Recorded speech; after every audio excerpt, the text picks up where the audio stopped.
ಕರ್ನಾಟಕದಲ್ಲೂ ಮತದಾರರ ಪಟ್ಟಿ ಪರಿಷ್ಕರಣೆಗೆ ಮುಹೂರ್ತ.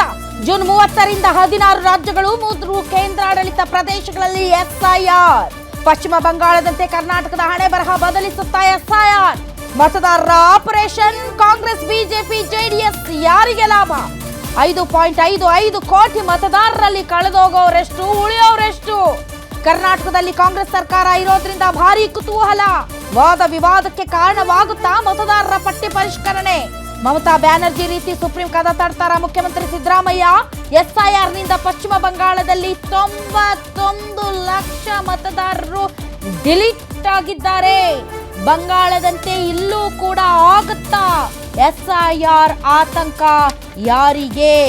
ಈಗಾಗಲೇ 5.57 ಕೋಟಿ ಮತದಾರರ ಪೈಕಿ 3.05 ಕೋಟಿ ಮತದಾರರ ವಿವರಗಳು ತಾಳೆ ಆಗ್ತಾ ಇಲ್ಲ ಅಂತ ಹೇಳಲಾಗ್ತಾ ಇದೆ.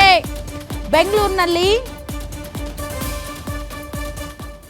5.57 ಕೋಟಿ ಮತದಾರರ ಪೈಕಿ 3.05 ಕೋಟಿ ಮತದಾರರ ವಿವರಗಳು ತಾಳೆ ಆಗ್ತಾ ಇಲ್ಲ ಅಂತ ಹೇಳಲಾಗ್ತಾ ಇದೆ.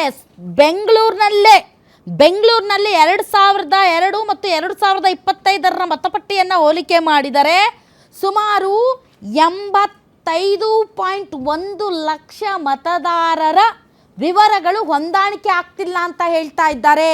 ಈ 85 ಲಕ್ಷದಲ್ಲಿ ಎಷ್ಟು ಜನರು ಡಿಲೀಟ್ ಆಗ್ತಾರೆ? ಯಾರವರು, ಯಾವ ಕ್ಷೇತ್ರ, ಯಾವ ಜಾತಿ, ಯಾವ ಸಮುದಾಯ, ಇವೆಲ್ಲ ಬರ್ತವೆ. ಇದು ಟೂ ಅರ್ಲಿ ಅಂತ ತಮ್ಗನ್ಸ್ಬೋದು ವೀಕ್ಷಕರೇ. ಇವೆಲ್ಲ ಬರ್ತವೆ. ಇದಕ್ಕೆಲ್ಲ ನಾವು ನೀವು ಸಾಕ್ಷಿ ಆಗ್ತೀವಿ. ನಾವು ನೀವು ಇದ್ರ ಬಗ್ಗೆ ಮಾತಾಡಬೇಕು. ಪ್ರಜಾಪ್ರಭುತ್ವ ವ್ಯವಸ್ಥೆಯಲ್ಲಿ ಪ್ರತಿಯೊಂದು ಓಟು ಇಂಪಾರ್ಟೆಂಟು. ನನಗೆ ಓಟಿಲ್ಲ ಅಂದರೆ ನಾನು ಮಾತಾಡುವಂಥ ನೈತಿಕತೆ ಕಳ್ಕೊಂಡ್ಬಿಡ್ತೀನಿ. ಈ ರಾಜ್ಯದಲ್ಲಿ ಒಬ್ಬ ಪ್ರಜೆಯಾಗಿ ಉಳಿದುಕೊಳ್ಳುವಂತಹ ಒಂದು ಯೋಗ್ಯತೆ ಕಳ್ಕೊಂಡ್ಬಿಡ್ತೀನಿ. ಹಿಂಗಾಗಿ ನನ್ನ ಮತಕ್ಕೋಸ್ಕರ ನಾನು ಹೋರಾಡಬೇಕು. ಹಾಗಾಗಿ ಇವತ್ತಿನ ವಿಶೇಷ ಕಾರ್ಯಕ್ರಮದಲ್ಲಿ ಈ ಬಗ್ಗೆ ಮಾತಾಡೋದಕ್ಕೆ ಅತಿಥಿಗಳಿದ್ದಾರೆ. ಬನ್ನಿ ಅವ್ರನ್ನ ವೆಲ್ಕಮ್ ಮಾಡೋಣ. ನಮ್ಮೊಂದಿಗೆ ಇದ್ದಾರೆ ಕಾಂಗ್ರೆಸ್ ವಕ್ತಾರರಾದಂಥ ಬಾಲಕೃಷ್ಣ ಯಾದವ್ ಸರ್, ತಮಗೆ ಸ್ವಾಗತ. ಇನ್ನು ಜೆಡಿಎಸ್ನ ನಾಯಕರು ಮತ್ತು ಹಿರಿಯ ವಕ್ತಾರರು ಆದಂಥ ದೇವರಾಜ್ ಸರ್ ಜಾಯ್ನ್ ಆಗಿದ್ದಾರೆ, ತಮಗೂ ಸ್ವಾಗತ.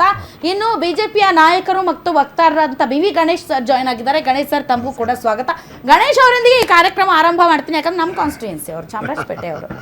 ಸರ್, ಚಾಮರಾಜಪೇಟೆಯಲ್ಲಿ ಸರ್ ತಮ್ಮ ಲೆಕ್ಕಾಚಾರ ಬೇಕಂದ್ರೆ ತಾವೆಲ್ಲ ಈಗ ಫುಲ್ BLOಗಳ ಜೊತೆಗೆ ನಿರಂತರ ಸಂಪರ್ಕ. ನಿಮ್ಮ ಮತ ಬ್ಯಾಂಕ್ಗಳು ಎಲ್ಲಿದೆ, ನಿಮ್ಮ ಬೂತ್ಗಳಲ್ಲಿ ಎಷ್ಟು ವೋಟ್ಗಳಿವೆ, BJPಗೆ ಎಷ್ಟಿವೆ, ಅದರಲ್ಲಿ ಒಂದು ಡಿಲೀಟ್ ಆಗದೆ ಇರೋ ರೀತಿ ಪ್ರತಿಯೊಬ್ಬರನ್ನು ಜಾಗೃತಗೊಳಿಸಿ SIRಗೆ ಅನುಕೂಲವಾಗದಂತಹ ಡಾಕ್ಯುಮೆಂಟ್ಸ್ಗಳನ್ನೆಲ್ಲ ಈಗಾಗಲೇ ಪ್ರಿಪರೇಷನ್ ಮಾಡಿಸಿ ಇವೆಲ್ಲ ಮಾಡಿಸಿರ್ತೀರಿ ನೀವು, ಹೌದಲ್ಲ ಸರ್? ಹೌದಲ್ಲ? ತಾಳೆ ಆಗದಿರೋದು ಎಷ್ಟಿದೆ ಸರ್? ಈಗ ಹಾಗೆ ಬರಲ್ಲ. ನಿಮ್ ಚಾಮರಾಜಪೇಟೆ ತುಂಬಾ ವಲ್ನರೇಬಲ್ ಇದೆ ಸರ್. ನಿಮ್ ಚಾಮರಾಜಪೇಟೆ ಇದು ಸರ್ ಇದಿತ್ತಲ್ಲ, ಯಾವ್ದದು ಕೊರೋನಾ ಬಂದಾಗ ಸರ್, ಅದೇನೋ ಡೆಲ್ಲಿಯಲ್ಲಿ ಏನೋ ಆಗಿತ್ತಲ್ಲ ಸರ್, ಅದೇನದು ಅದು ಸರ್? ದೇಹದಲ್ಲಿ ಬ್ಯಾಡ್ ಕೊಲೆಸ್ಟ್ರಾಲ್ ಜಾಸ್ತಿ ಆದಾಗ ಹಾರ್ಟ್ ಅಟ್ಯಾಕ್ ಆಗೋ ಚಾನ್ಸಸ್ ಜಾಸ್ತಿ. ಇತ್ತೀಚೆಗಂತೂ ಸಿಕ್ಕಾಪಟ್ಟೆ ನ್ಯೂಸ್ನ ಕೇಳ್ತಾನೆ ಇದ್ದೀವಿ. ಸೊ ಬ್ಯಾಡ್ ಕೊಲೆಸ್ಟ್ರಾಲ್ನ ಕಮ್ಮಿ ಮಾಡೋದಕ್ಕೆ ಉತ್ತಮವಾದ ಆಹಾರ ತುಂಬ ಇಂಪಾರ್ಟೆಂಟು. ಜೀನಿ ಸ್ಲಿಮ್ ಯೂಸ್ ಮಾಡಿ. ಕರೆಕ್ಟ್. ಜೀನಿ ಸ್ಲಿಮ್ನಲ್ಲಿರುವಂತಹ ಎಷ್ಟೋ ಆಹಾರ ಧಾನ್ಯಗಳು ಕೊಲೆಸ್ಟ್ರಾಲ್ ಲೆವೆಲ್ನ ಕಮ್ಮಿ ಮಾಡೋದಕ್ಕೆ ಹೆಲ್ಪ್ಫುಲ್ ಆಗುತ್ತೆ. ಸೊ ಹೆಲ್ದಿ ಆಗಿರಿ, ಜೀನಿ ಸ್ಲಿಮ್ನ ಯೂಸ್ ಮಾಡಿ. ಅದೇನೋ ಕೊರೋನಾ ಸ್ಪ್ರೆಡ್ ಮಾಡಿದ್ರು ಅಲ್ಲೇನೋ, ಅವ್ರು ಯಾರ್ರಿ ಸರ್? ಅವರು ತಬ್ಲಿಗಿ ಅಂತ ಎಲ್ಲ ತುಂಬಾ ಭಾರಿ ಜೋರು ಸದ್ದಾಗಿದ್ದು ಚಾಮರಾಜಪೇಟೆ ಕಾನ್ಸ್ಟಿಟ್ಯೂನ್ಸಿಯಲ್ಲೇ ಸರ್. ಹೊರಗಡೆಯಿಂದ ಬಹಳ ಜನ ಬಂದಿದ್ದಾರೆ ಅನ್ನುವಂಥದ್ದು ಕೂಡ ಚಾಮರಾಜಪೇಟೆ ಕಾನ್ಸ್ಟಿಟ್ಯೂನ್ಸಿಯಲ್ಲಿ ಸರ್.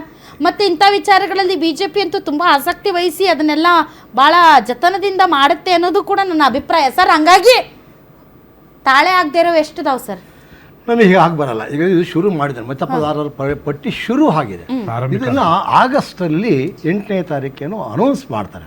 ಈಗ ನೀವು ಹೇಳ್ತಿದ್ರಲ್ಲ, ಅಲ್ಲ ಇದನ್ನ ನಾವು ಮಾಡ್ತೀವಿ. SIR ಅವರು BLOಗಳು ಮಾಡೋದು ಹೇಳ್ತಿಲ್ಲ ನಾನು, ನೀವು ನಮ್ಗೆ ಏನಾಗುತ್ತೆ ಈಗ ಅಂತಂದರೆ, ಇದು ಪ್ರೋಸೆಸ್ ನಡೀತಾ ಇರ್ತದೆ. ನಮಗೆ ಯಾರನ್ನ ಬಿಟ್ಟಿದ್ದಾರೆ ಯಾರನ್ನ ಬಿಟ್ಟಿಲ್ಲ ಅಂತ ನಮ್ಗೆ ಫೈನಲ್ ಮತದಾರರ ಪಟ್ಟಿ ಕೊಟ್ಟಾಗಲೇ ಗೊತ್ತಾಗೋದು. ಈಗ ಯಾಕೆ ಅಂತಂದ್ರೆ ಯಾರನ್ನ ಬಿಡ್ತಾರೆ ಅನ್ನೋದು ಗೊತ್ತಾಗಲ್ಲ, ಯಾರನ್ನ ಆಗದೆ ಇರೋದು ಗೊತ್ತಾಗೈತೆ. ಅಲ್ಲ, ತಾಳೆ ಆಗೋದು ಗೊತ್ತಾಗತ್ತೆ ಅಂದರೆ ಈಗ 3-4 ಇದು ಇಟ್ಕೊಂಡಿದ್ದಾರೆ ಅಂತ ನನಗನ್ಸುತ್ತೆ. ಒಂದು ಆಧಾರ್ ಕಾರ್ಡ್, ಒಂದು ಎರಡನೇ ಡ್ಯುಯಲ್, ಇಲ್ಲೂ ಇಟ್ಕೊಂಡಿದ್ದು ಅಲ್ಲೂ ಇಟ್ಕೊಂಡಿದ್ದು ಆರ್ಟಿಫಿಷಿಯಲ್ ಇಂಟೆಲಿಜೆನ್ಸಿಂದ ಅದು ತಾನಾಗಿ ಇದಾಗತ್ತೆ.